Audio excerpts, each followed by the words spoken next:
I gotta elevate.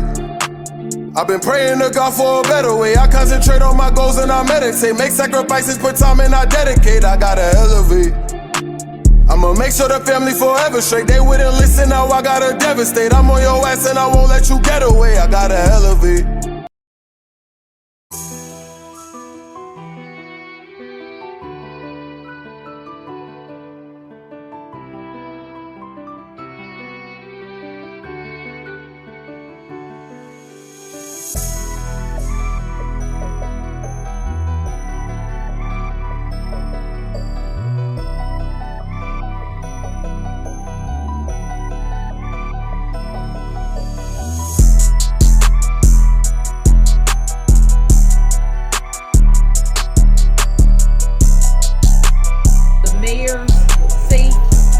Healthy VR is fantastic, and the more thought partners that we can get in order to. So listen, man, right now we in Baton, man. What we doing down here, man, is we trying to merge with them and let them know kind of what we do in our community, see what they do in their communities, what we can learn from them, what they can gather from us, and we trying to save black men around the country. So I know what it is with us being on state representatives, supporting our superintendent, supporting our doctors who take care of these black men.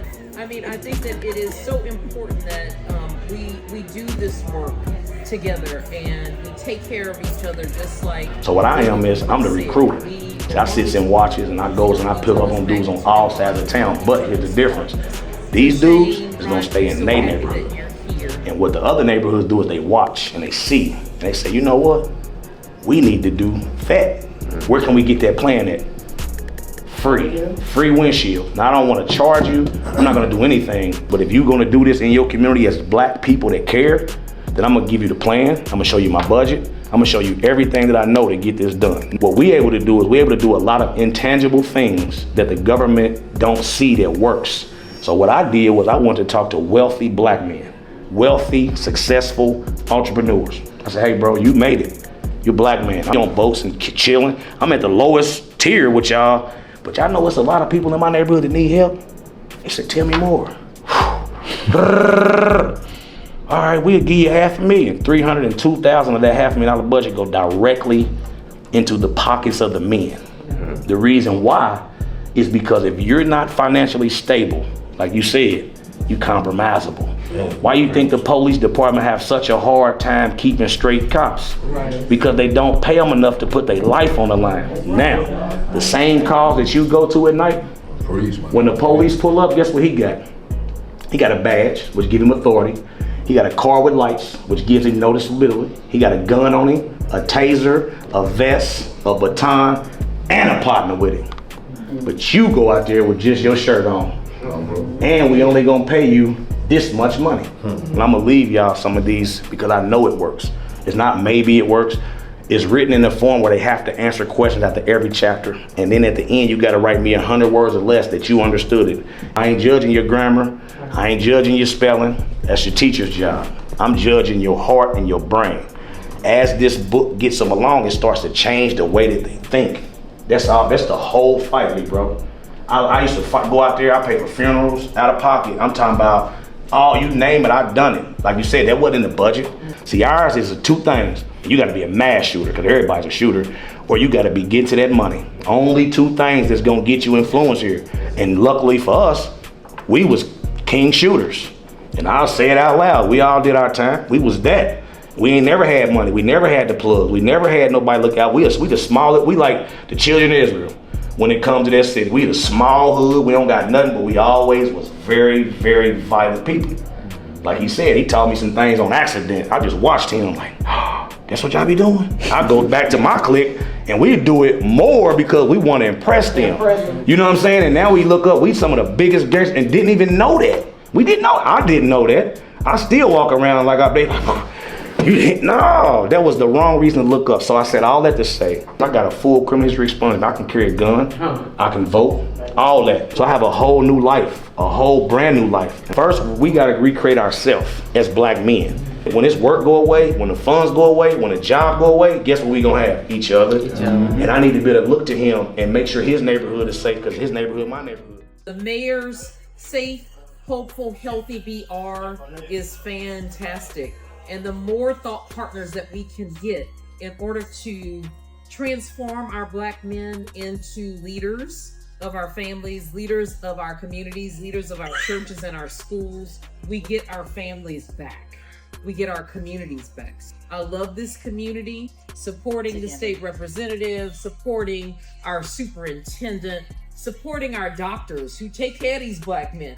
I mean, I think that it is so important that we do this work together and we take care of each other, just like Gwendolyn Brooks said. We belong to one another. We are each other's magnitude and bond. We are each other's harvest. So Shane, Ron, we're so happy that you're here. I have the audacity to believe that we can transform District 101, one event, one person at a time. So that's why we're doing this. And we're also doing this because I need people to see Black males in a positive light. I need the narrative to be different for what we are doing in our community. So I am really grateful that you all are here. I saw as a partner the Junior League of Baton Rouge. Pride drops. I appreciate you understanding the mission and not limiting ourselves to the work we do in zip codes. Thank you for being here. Thank each one of you for being here. And for the Black men that have fallen by the wayside, what do you want to be? This conversation is about what they want to be and what they can be. And I'm really grateful for you being here. So thank you for being here. This work, it's not what? Hard work? It's hard work. And we all have to sort of get in and do this together because this is about the community. And if we don't recognize that the community is all of us, then the community will fail. I'm very grateful for the mayor's office and for the work that they've been doing in our community. We just want to be a part. We want to help. My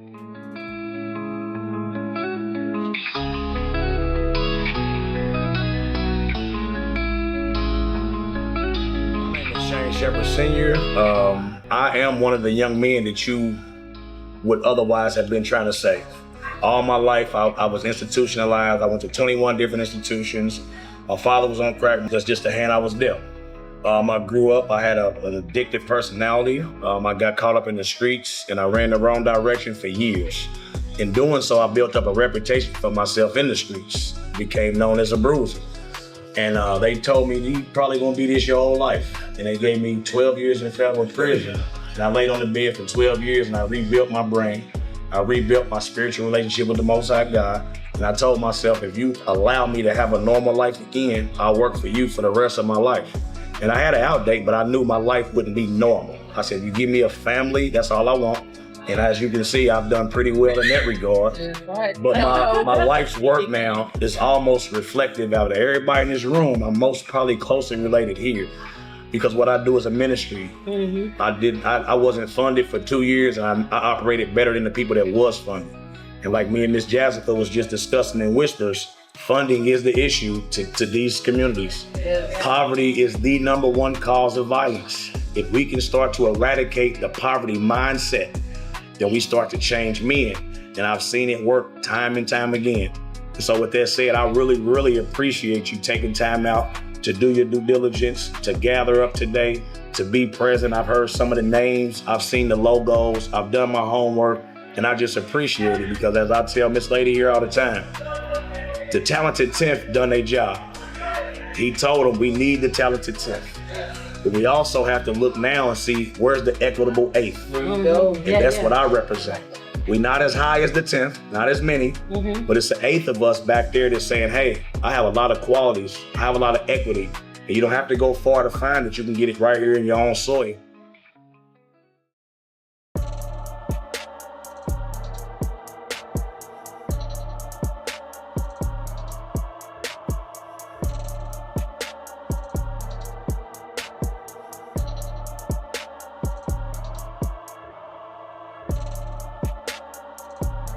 Hello, I'm Vanessa Lafleur. I am the state representative for District 101 in Baton Rouge, Louisiana, a very proud sponsor of the event that will be happening tonight.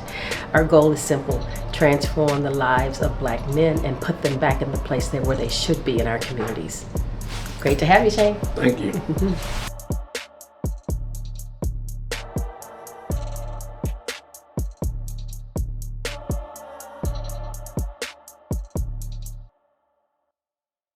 Tell me about that event tonight. It's an event tonight where we're going to have a real discussion. Uh-huh. And that discussion is going to be centered around Black males, their place in society. And we have Shane with us, because Shane is an example of what can happen when you decide you want better for yourself, better for your life and better for your communities. We want to introduce this sort of framework in District 101, that you are not the mistake that you may have made as a kid or 10, 12, 15 years ago. You have an opportunity to change all of that, and Shane is an example of that. And so without further ado, I want to introduce again Mr. Shane Sepulveda. Police they got two jobs. One, they can deter you with their lights, their presence, their abilities. Only other way that they help us solve problems, they arrest. That's the only solution for law enforcement. Once I realized that the system was the only recourse for a Black male, I had to do something about it. I was in 21 institutions by the time I woke up. That means group homes, juveniles, boys' schools, you name it, I was there. I was known in them. My aunties, everybody that was staff called me nephew, grandma. These were the people that became my family, institutions. I didn't go to prison and go to the little boy prison. I went to where Larry Hoover's at, right next door. I was at the USP in Florence, Colorado, which is a max. One more mistake, one more stabbing, one more running my mouth wrong, I go to Supermax. Early in that bit, I realized, I said, if you continue to operate like you came in here, you're gonna go home and you're gonna be the same person. So with a 12-year sentence in front of me, I decided to do something that I had never done. I decided to open up every book that I thought could help me upon my return. Psychology, sociology, criminology, everything you could imagine. I didn't understand it at first, but I kept reading it. And I get a dictionary and a thesaurus, and I kept reading it. And before I knew it, I was able to start having conversations with people that otherwise I wouldn't have been able to have. Intelligence became something that I started to be proud of. So I kept reading, I kept learning, I kept studying. And then I did something that most Black men won't do. I went and talked to the psychologist and told her I needed help. I can't deal with my own thoughts. I don't know how. I'm not equipped. I don't have the tools. I've been molested. I've been beat. I've been neglected. As I started talking to this person, she the first person that told me at the age of 28, Shane Shepherd, you are a victim. I was the victim of our education system. I was a victim of my community and the lack of that village that we all speak of. I was a victim of my aunties and uncles, knowing that my father was on crack, knowing that I was over here homeless, knowing that I didn't have the proper adequate cool clothing, knowing I was ashamed of how I looked. They would just go on because they didn't want to get in his business. Well, you not getting in his business allowed me to go through all the things that I've done. So what I started doing was educating myself. Now, when I come home and do what I do for him, the system that raised me, it don't get a chance to raise him. The village that let me down, it don't get a chance to let him down. So when I came home, what I decided to do was be that example. I didn't want to be the exception. The token Black guy that made it in the room, or the token convict that get the one job and there's 99 other people that don't get it. I didn't want to be that. I wanted to be the example. So I took the hard route. I came home and I decided to be a trash man for the city of Indianapolis for 6 months for $9 an hour during the fall and winter. Which means I had to get up at 6:30 in the morning, rain, sleet, or snow, pick up people's trash, neatly, put it away for $9 an hour. I did it for 6 months. And then God said, okay, I believe you. I believe you got some change in you, but I'm gonna see a little bit more. He gave me a little bonus and he turned me over to $18 an hour. And now I was a permanent employee. Benefits, feeling good about myself, patting myself on the back. But that wasn't enough. I decided I want to get my CDLs because the driver who was driving the truck, he would weave and I would be picking up all the cans. So guess what I did? I needed some more education. I went to CDL school. When I got that, I started making $23 an hour. And everybody said, boy, you done made it. But what I didn't tell them was God had gave me a plan. He said, I'm gonna send you back because I took you from the world for a reason. You was running with your head out there. You was crazy. You was known as a shooter. You was the dude that everybody was fearful of in your community. That was you. So what I'm gonna do with you is I'm gonna whip you into shape. I'm gonna turn you into a situation where people should want to be like you. But I said, Father, how they gonna try to be like me and I ain't never been nothing? He said, you always been what I had you to be. It just wasn't your time. So I kept asking myself, what's the solution for young Black males in the United States of America? Because it's all over the country, it's the same. And my answer, older Black males. Only answer. Nobody can do our job for us. Nobody can save our young men for us. Nobody has a vested interest in Black males besides the criminal justice system. I was a Black male that was being affected by the same thing other Black males were. I said, hold on, what if I go out and fish, be a fisher of men? Come with me. I don't think your job is doing you adequate service. You have a skill set. That skill set is what every community across America needs to tap into. If I was going to a legal room and I was going to fight a case, who would I call? A lawyer. If I was going to the hospital and I had an ailment, who would I call? A doctor. So I'm running around the world trying to change the way criminal minds work. Who should I go get? A person with a changed criminal mind. And if we don't see the equity and value in our black males to be the thing that saves our black males, then we'll continue to run in circles and run until we crazy trying to solve the problem. We'll keep spending $150,000 or $200,000 for UCLA to come into my town and tell me what's the problem with gun violence. We'll keep doing that. Or you can just say, number one cause of violence in the whole world, everywhere, is poverty. Poverty. That's what separates me and what I do with Big Homies of America from most of the other models. I love the models. They work. I started off in the models. I've been doing this work now since 2016, way before the pandemic when the work became kind of popular. So I went through the big basic models, the newest model, the latest model, and they started using that word best practices. And I'm keep going through and we having meetings and I'm flying out to LA, I'm going to Chicago, I'm going to Louisville, I'm learning all these things. And I started to realize, man, every single place that I go has the same exact formula. But what they not doing is letting those resources trickle from the top directly to the bottom. That's the problem. So you can hear all the money get moved around in CARES Act and grants and funds and federal monies moving and donations and this, that, and the third. But when you go look at how the budgets be set up, Face be the last person on the list. And he got the most dangerous job.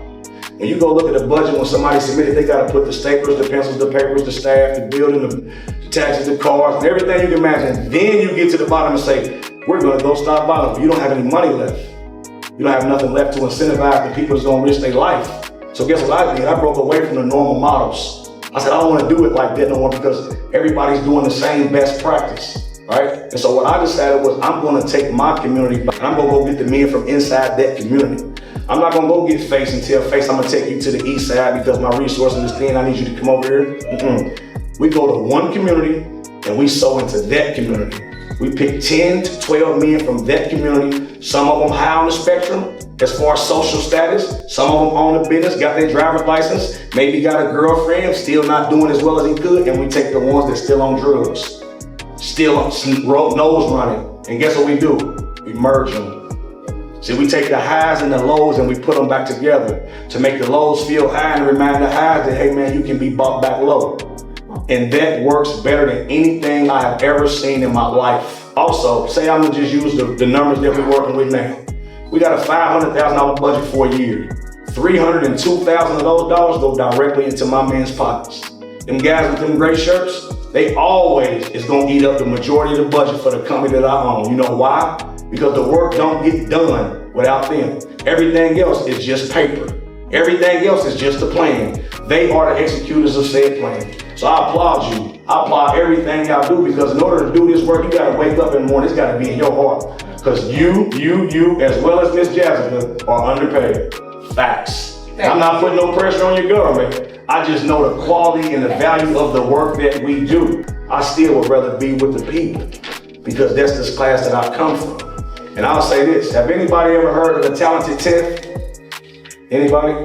I want to get engaged in a little bit. The Talented 10th, can you tell me, doctor, what that is? The Talented 10th, if you would, please. Hey, good evening, everybody. I mean, the Talented 10th is just simple that the top 10, once they achieve, they should pull everybody else up with. Thank you, sir. That was in a book back in the day by W.E.B. Du Bois. I don't know if you say Du Bois or Du Bois, but I always try to use Du Bois. And when I do that, what I asked him to say that was for, he told them back in the day, we need the Talented 10th to save the Negroes in America. And he was right. We needed the 10% of us to be overly educated, passionate, voting, making laws. But now, guess what those Talented 10th have to do? They have to turn around and say, okay, this is the year that we reach back and get that equitable eighth. What do rehabilitation mean? I myself, I'm blackballed in a lot of different ways because I used to be a bad guy. I've been home 9 years. I'm the founder of a nonprofit organization. I'm the owner of Big Homies of America. I have 12 employees full time. I'm the corporate responsibility. You know what that means? I go to the corporation and say, hey, you got a responsibility to this community. And I'm gonna go figure out ways to help you solve that problem. And when I come back, I'm gonna give you some paper. And I'm gonna show you what I'm gonna do. And we need to agree to terms because I wanna go help you, help them. And they allow that to happen. You know, last thing I'm gonna say is, But y'all have to be supportive. And not only supportive in finances, but this room ought to be full. This room should be full. And so if people complain on social media, if people complain about the crime, if people complain about what's going on, and they're not willing to get up and come here, then they really don't have a complaint at all. Come up here, Mr. Patrice, please. She is an example of what black people need to do. Dr. Patrice has a PhD, if I'm not mistaken. That's like, I got a GED. So that just go to show you, she did not get in her position and get bougie and get beside herself. She didn't get in her position and forget she came from a little small town, close to Baton Rouge of less than 1,000 people. But yet and still with as much power, as much esteem as she has, guess what she does? She cares enough about black men, especially the ones in Louisiana, to drag us all the way down here because she told me, listen, I love my town like you love yours, so black man, you going with me. And I've never been invited nowhere by a person of hers. I'm blown away by who she is. The more I unpeel her onion and the more I find out who she is, I'm shocked she even likes me. We from two different walks of life, but what I say about her, she is a real bona fide black woman.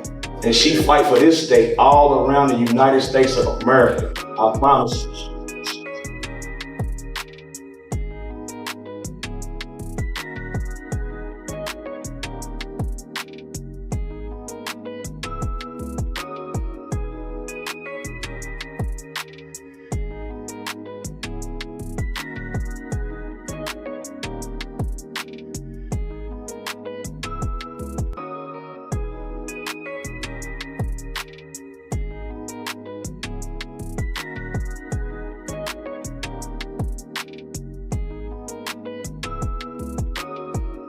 I gotta elevate.